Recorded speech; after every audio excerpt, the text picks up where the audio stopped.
अस्सलामु अलैकुम वरहमतुल्लाहि वबरकातुहू। अशहदु अल्ला इलाहा इल्लल्लाह वहदहु ला शरीका लह व अशहदु अन्ना मुहम्मदन अब्दुहु व रसूलुहु। Hindu Muslim united YouTube channel में आपका स्वागत है। आज भारत देश में 2-3 दिन से एक बवाल मचा हुआ है कि एक मथुरा के एक मंदिर के परिसर में एक सहन में 2 मुसलमानों ने नमाज अदा की है, नमाज पढ़ी है, जिसको लेकर के बहुत मीडिया में बवाल किया जा रहा है और उन मुसलमानों पे केस बुक भी किया गया है। हम आज जानेंगे ये जो नमाज है, ये नमाज की वास्तविकता क्या है। त्रेता युग में श्री रामचंद्र जी से हनुमान जी पूछते हैं कि ओ रामा, मैं निराकार ईश्वर की प्रार्थना कैसा करूं। ये जो बात हम बता रहे हैं, इस पुस्तक का नाम है श्री राम गुरु बोधामृतम। ये तेलुगु जबान में है और विजयवाड़ा जो आंध्रा में लगता है, विजयवाड़ा की जो गवर्नमेंट लाइब्रेरी है, उस लाइब्रेरी में ये किताब मौजूद है और हमारे पास भी यहाँ पर मौजूद है। उसकी फोटोकॉपी हम यहाँ पर बता रहे हैं। तो इस तरह उस पुस्तक में हनुमान जी श्री रामचंद्र जी से प्रश्न करते हैं कि हो रामा, मैं निराकार ईश्वर की प्रार्थना कैसा करूं। अगर मैं मिट्टी की मूर्त बना करके उसकी प्रार्थना करता हूं तो लोहा उसको तोड़ देगा, टूटता सा खुदा नहीं होता। अगर मैं लोहे की पूजा करूं तो लोहे को आग पिघला देगी, और मैं आग की पूजा करूं तो पानी उसको बुझा देगा। अगर मैं पानी की पूजा करूं तो हवा उसको उड़ा देगी, और हवा तो नजर नहीं आती। फिर मैं कैसा प्रार्थना करूं, ये हनुमान जी श्री रामचंद्र जी से प्रश्न करते हैं। तो उस समय श्री रामचंद्र जी उत्तर देते हैं कि ए हनुमान, ये सृष्टि में देखो, ब्रह्मांड में देखो, हर चीज, हर वस्तु परमात्मा की प्रार्थना में लीन है। और आप फरमाते हैं, आप कहते हैं रामचंद्र जी, प्रथमम तारकम चैवा द्वितीयम दंडम उच्यते तृतीयम कुंडलाकारम चतुर्थम अर्थचंद्रकम पंचमम बिंदु संयुक्तम ओम इत्य ज्योतिरूपकम। यानी आप कहते हैं, वो मंत्र यहाँ पर इस नक्शे में देख सकते हैं आप। श्री रामचंद्र जी ने इसको ज्योति रूपकम प्रार्थना कहा है। आप बताते हैं कि प्रथमम तारकम चैवा, यानी आप सीधा होकर के, सीधा ठहर करके परमात्मा की प्रार्थना करो। द्वितीयम दंडम उच्यते, और दूसरा दंडम बताया। और यहाँ पर आप देख सकते हैं, ये प्रथमम तारकम है, यानी सीधा ठहर करके प्रार्थना की जाए परमात्मा की। और द्वितीयम दंडम उच्यते, दूसरा दंडम में प्रार्थना की जाए।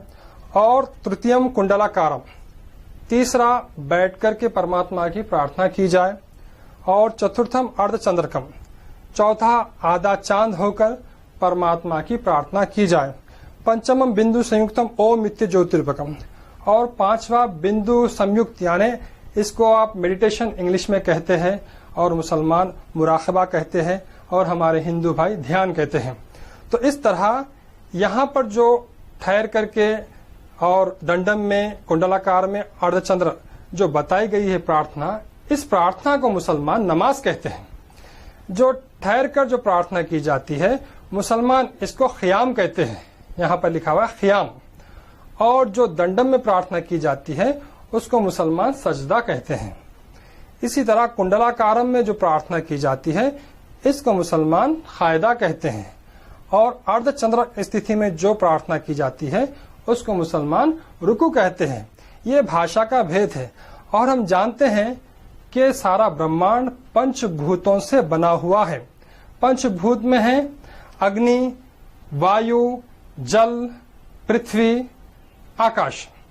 तो इस तरह ये पंचभूत से पूरा ब्रह्मांड बना है। यथा ब्रह्मांड तथा पिंडांड। तो एक मानव के पिंड में ये तमाम भूत एक मानव के पिंड में मौजूद होते हैं। तो इस तरह यहाँ पर ये अग्नि का जो गुण है, वो सीधा ठहरना है। अग्नि को आप जला देंगे तो वो तारकम स्थिति में ठहर जाएगी, और पानी ऊपर से नीचे यानी दंडम स्थिति में बहते रहता है। और मिट्टी कुंडलाकार स्थिति यानी बैठी हुई होती है, और हवा अर्धचंद्र स्थिति में वो प्रवाह करते रहती है। तो इस तरह यहाँ पर यह बताया गया है कि सारा ब्रह्मांड इस नमाज में है। और यहाँ पर एक खास बात यह है कि मुसलमान क़याम के बाद रुकू करते हैं, उसके बाद सजदा करते हैं, उसके बाद क़ायदा करते हैं। लेकिन श्री रामचंद्र जी इसकी जो तरतीब है कुछ अलग बताए। आप क़याम के बाद सजदा बताए, फिर क़ायदा बताए, फिर रुकू बताए। ये इसलिए बताए कि हर एक जो पोस्चर है वो एक अरबिक अल्फ़ाबेट को रिजेंबल करता है, बताता है, इंडिकेट करता है। जैसा कि ये क़याम है तो अरबी भाषा में ये इंडिकेट करता है अरबी भाषा के हुरूफ अलिफ को, और ये सजदा ये अरबी भाषा के है को ये संबोधित करता है। इसी तरह ये क़ायदा मीम को और रुकू दाल को। इस तरह ये बनता है अलिफ है मीम दाल अहमद। गोया के श्री रामचंद्र जी ने अहमद पैगंबर सल्लल्लाहु अलैहि वसल्लम की ही बशारत दी है, भविष्यवाणी दी है, क्योंकि मोहम्मद सल्लल्लाहु अलैहि वसल्लम का दूसरा नाम अहमद भी है। तो इस तरह ये नमाज पढ़ने से हमको बहुत सारे लाभ मिलते हैं। और आज साइंस के एतबार से भी हम देखेंगे तो आज बड़े बड़े डॉक्टर्स और साइंटिस्ट कहते हैं कि जो नमाज पढ़ते वो कसरत से बीमार नहीं होते।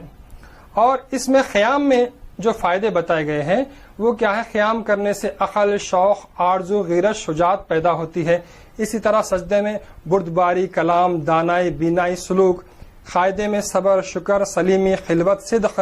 इसी तरह रुकू में इरादा, क़यास, ख़याल, एहसास, तफक्कुर।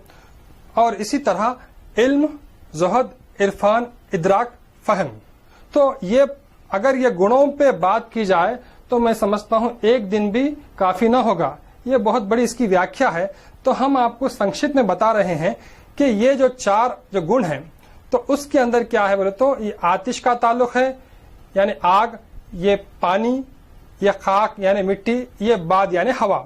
और हम जो है ना ब्रह्मांड में अगर देखेंगे तो जो वृक्ष है वो वृक्ष सब जो है ना ठहरे हुए होते हैं। और फिर जितने भी जो है ना रेंगने वाले जानवर हैं वो सजदे की हालत में होते हैं, यानी दंडम की हालत में होते हैं। और पहाड़ वगैरह ये क़ायदे की यानी कुंडलाकार की हालत में होते हैं। और इसी तरह जो चौपाए हैं, चार पैर के जंतु है, वो सब रुकू की हालत में होते हैं।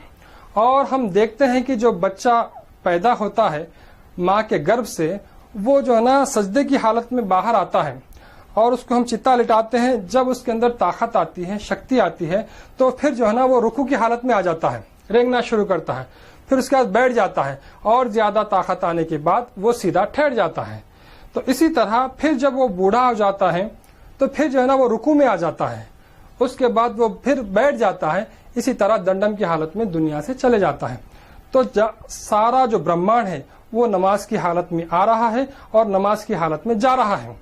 और ये संपूर्ण प्रार्थना है, क्योंकि हर धर्म में प्रार्थना का विधान एक एक तरीके का बताया गया है। किसी धर्म में यह बताया गया कि जो है ना ठहर कर प्रार्थना करो, और किसी धर्म में दंडम में प्रार्थना बताई गई, किसी धर्म में कुंडलाकार में, और किसी धर्म में अर्धचंद्र स्थित।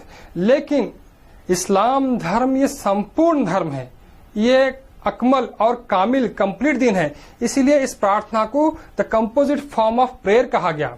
यानी जितने प्रेयर की अवस्था है, जो पोस्चर्स है, तमाम पोस्चर्स को एक जगह जमा किया गया। क्योंकि इस्लाम ये अंत में आया, आखिर में आया। जो चीज आखिर में आती है वो सरदार कहलाती है। जिस तरह मानव की सृष्टि सबसे आखिर में हुई तो मानव ये सृष्टि का सरदार कहलाया। इसी तरह अवतारों में, नबियों में, प्रॉफिट्स में सबसे अंत में प्रॉफिट मोहम्मद सल्लल्लाहु अलैहि वसल्लम आए। तो इसलिए आप तमाम अवतारों के सरदार कहलाए। इसलिए दिव्य कुरान ये तमाम ग्रंथों के बाद में आई और वह सरदार कहलाई। और कुरान में करीम का खुद दावा है फीहा कुतुबुन क़य्यिमा, यह कुरान में तमाम ग्रंथ मौजूद हैं। इसी तरह यहाँ पर जो प्रार्थना बताई गई है इस्लाम के अंदर, वो तमाम प्रार्थनाओं की जामे है। ये कंप्लीट और संपूर्ण प्रार्थना इस्लाम के अंदर बताई गई है। और ये रामचंद्र जी बताए और वेद व्यास महर्षि जी जो महासंकल्पम संध्या वंदन आपने लिखा है, उसमें 16 मंत्र हैं। उसके 16वें मंत्र में श्री वेद व्यास महर्षि लिखते हैं प्रातः मध्यानिका सायं संध्या उपासिशे नमः नमः नमः। तो ये 5 वक्त जो नमाज पढ़ते हैं मुसलमान, उसका वर्णन संध्या वंदन में भी दिया गया है कि फजर, जोहर, असर, मगरिब, ईशा। इसी को संस्कृत भाषा में कहा गया प्रातः, मध्याह्निका, सायं, संध्या, उपासिशे। तो ये सिर्फ और सिर्फ भाषा का भेद है। तो इस तरह हमको चाहिए कि आज भारत देश को स्वर्ग समान करें। हम जो है ना एक दूसरे की भावनाओं का आदर करें, एक दूसरे का सम्मान करें। ये इस्लाम हमें सिखाता है कि सर्व अवतारा सत्यः, सर्व धर्म ग्रंथ सत्यः। तो इसीलिए एक मुसलमान का जो विश्वास रहता है, जो ईमान रहता है, वो 1,24,000 नबियों को, प्रॉफिट्स को, अवतारों को वो मानता है। और वेद, पुराण, शास्त्र, गीता, जितने धार्मिक ग्रंथ है वो सब ग्रंथों को मानता है, वो सच्चे है ये कहता है। क्योंकि ये बताया गया है कि आमन्तु बिल्लाहि व मलाइकतिहि व कुतुबिहि व रुसुलिहि। इस तरह ये संपूर्ण धर्म है इस्लाम। क्योंकि ऐसे तो धर्म बहुत है। गीता में कहा गया सर्व धर्मान परित्यज्य मामेकम शरणं व्रज। तो इस तरह यानी धर्म तो बहुत आए, लेकिन संपूर्ण धर्म और विश्व धर्म ये इस्लाम है। इसलिए अल्लाह ताला फरमाता है इन्न दीना इंदल्लाहिल इस्लाम। अब अल्लाह के नजदीक वो दीन इस्लाम है। यानी एक दिन बोल के नहीं है। वहां पर लोग कहते हैं कि वहां पर एक दिन नहीं है, बल्कि जितने धर्म आए थे उन किताबों के अंदर यानी रद्दो बदल हो गया, लोग बदल दिए, मिलावट कर दिए। लेकिन इस्लाम के अंदर इसका एक हुर्फ, एक वर्ड ये बदल नहीं सकता। तो इस तरह हमको चाहिए कि हम मिलजुल कर भारत देश में एक गंगा जमनी तहजीब से रहें और सब मिलकर रहें और एक दूसरे का आदर करें, सम्मान करें, उनके धर्म को जो ना बुरा न कहे। जैसा कि बाज लोग कहते हैं कि अल्लाह ताला को मजाक करके हल्ला ताला कह रहे हैं और मोहम्मद सल्लल्लाहु अलैहि वसल्लम को पोपट साहब कह रहे हैं, नौज़बिल्लाह, और जो है ना कुरान करीम को किताब हवाई कह रहे हैं। इस तरह से किसी की जो है ना धार्मिक भावनाओं को ठेस न पहुंचाई जाए, सब मिलजुल कर रहे और हमारे भारत देश को स्वर्ग समान बनाया जाए। मैं परमात्मा से प्रार्थना करता हूं कि परमात्मा जिस तरह वो एक है हम सबको भी एक कर दे। वाखिर दावाना अनिल हम्दुलिल्लाहि रब्बिल आलमीन।